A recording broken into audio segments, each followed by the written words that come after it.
গাঁজা একমাত্র মাধ্যম যা এই আদিবাসীদের বাঁচিয়ে রেখেছে। এই গ্রামের সবাই গাঁজা চাষ করে তাদের জীবিকা নির্বাহ করে। গাঁজা চাষ করা এবং বিক্রি করা এদের মূল পেশা। বিভিন্ন রোগের ওষুধ হিসেবেও এই গাঁজা ব্যবহার করে। এমনকি এই গাঁজা গরু, ছাগল এবং মুরগিকেও খাওয়ায়। কিন্তু কেন? পুরো ভিডিওটিতে আমরা গাঁজাকে আগাছা বলবো। কেন তারা এই আগাছার ব্যবসা ছাড়া অন্য কিছু করতে পারে না?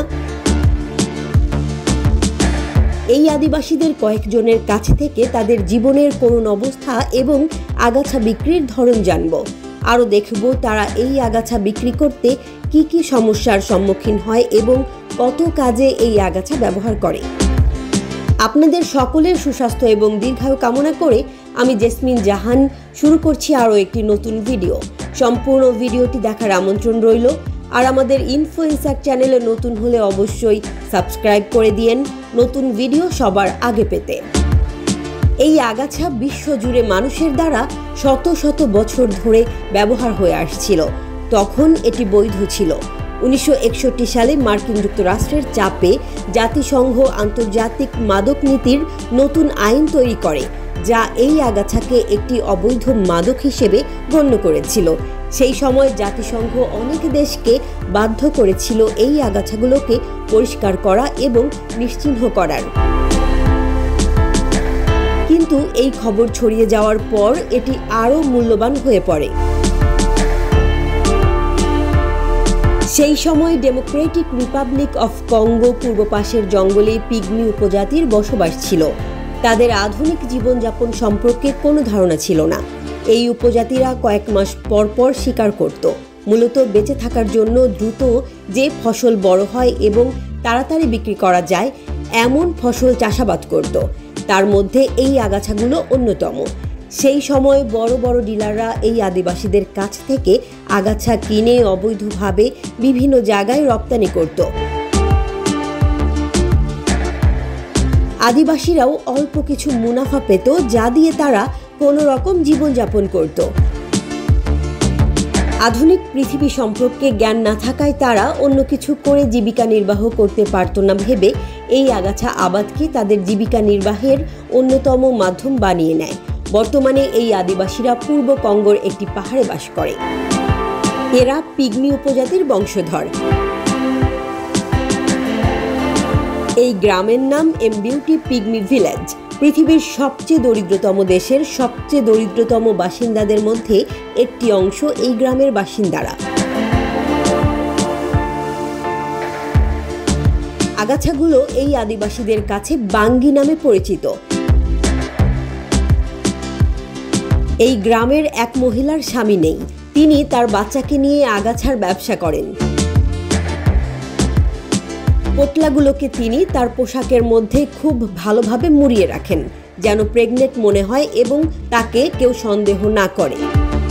এই মহিলা বলেন, আমি শুধুমাত্র বেঁচে থাকার জন্য এই কাজ করি। আরো ভালো করে এই গ্রামের জীবনযাত্রাকে জানা যাক। ইনি গ্রামের প্রধান শিকারী, নাম অ্যারন মাহিন্দুনি। তিনি বলেন, শিকারের জন্য বিভিন্ন জায়গায় ফাঁদ পাতা হয়ে গেলে আমি বসে আগাছা সেবন করি। আগাছা হলো সবচেয়ে গুরুত্বপূর্ণ একটি জিনিস যা আমাকে কাজ করার শক্তি দেয়। কাহম্বো ক্রিস্টিনি এই গ্রামের লিডার। তিনি বলেন, অতীতে আমাদের পূর্বপুরুষরা শিকারী এবং সংগ্রহকারী ছিলেন। বর্তমানে আমরা একটি যুদ্ধাঞ্চলে বাস করি। যখন বর্ডারে সৈনিকরা আসে তখন আমরা আমাদের বাড়ি থেকে পালিয়ে যাই। আমাদের জীবন পাখির মতো হয়ে গেছে। আজ এখানে ঘুমাই তো কাল অন্য জায়গায় ঘুমাই। মানুষ হিসেবে আমরা অত্যন্ত অবহেলিত। 19 শতকের এক বিজ্ঞানী এদের অস্তিত্ব খুঁজে পায়। এই পিগমি উপজাতি সম্পর্কে মানুষ জানত না। 1904 সালে পিগমিদের একটি দল সেন্ট লুইসের বিশ্ব মেলায় আনা হয়েছিল, কিন্তু এদের একটি বানরের খাঁচায় বন্দি করে সবার সামনে উপস্থাপন করা হয়। তখন থেকে কঙ্গোর মানুষ এদেরকে নিচু জাতের মানুষ হিসেবে বিবেচনা করে। পিগমি নামটি এক প্রকার গালি হিসেবে ব্যবহার করে কঙ্গোর মানুষ। কাহম্বো ক্রিস্টিনি আরও বলেন, তারা বুঝতে পারে না আমরা তাদের মতোই মানুষ। আমরা এখানকার বাজারে গেলে মিথ্যা কথা বলি যে আমরা পিগমি উপজাতি না।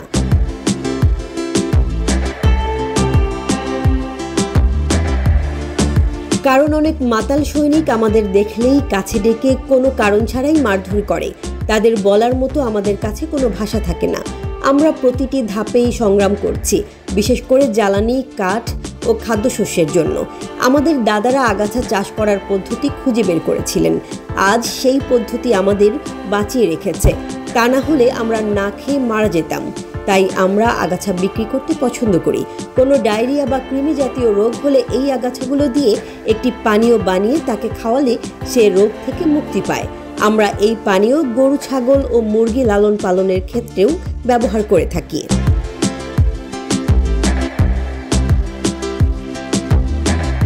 বাগায়া কাবুনগা এই গ্রামের একজন। উনি আমাদের ওষুধটি তৈরি করে দেখাবেন। তিনি বলেন, এই ওষুধটি অনেক লোক দীর্ঘদিন ধরে ব্যবহার করে আসছে। আমি আমার বাপদাদার কাছ থেকে শিখেছি। প্রথমে আগাছা সংগ্রহ করতে হবে। তারা মনে করে অন্য লোকের চাষ করা আগাছা দিয়ে ওষুধ বানালে সেটি কখনোই কাজ করে না। সে সময় নিজেদের তৈরি আগাছা দিয়েই এই ওষুধ তৈরি করতে হবে।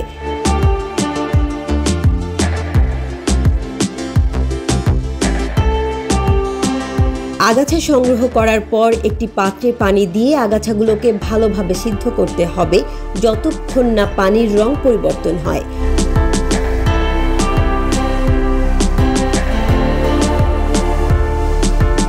পানির রং হালকা লাল হলে এটি পান করার জন্য প্রস্তুত হয়।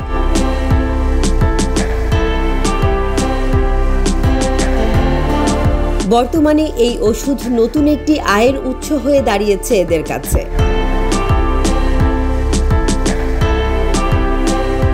বাহাতি জ্যাকসন, উনি একজন আগাছা ডিলার। তিনি বলেন, আগাছা সম্পূর্ণ পরিপক্ক হওয়ার পর কেটে নেই। এটি কাঁচা অবস্থায় আমরা খেতে পারি না। আমরা 2-3 দিন এটিকে রোদে শুকাতে দিই, তারপর খাওয়ার জন্য তৈরি হয়। আমরা আশপাশের গ্রামগুলোতে এই আগাছা বিক্রি করি। বেশিরভাগ সময় এই গ্রামেই বিক্রি করি। এর বাইরে গেলে অনেক সমস্যায় পড়তে হয়।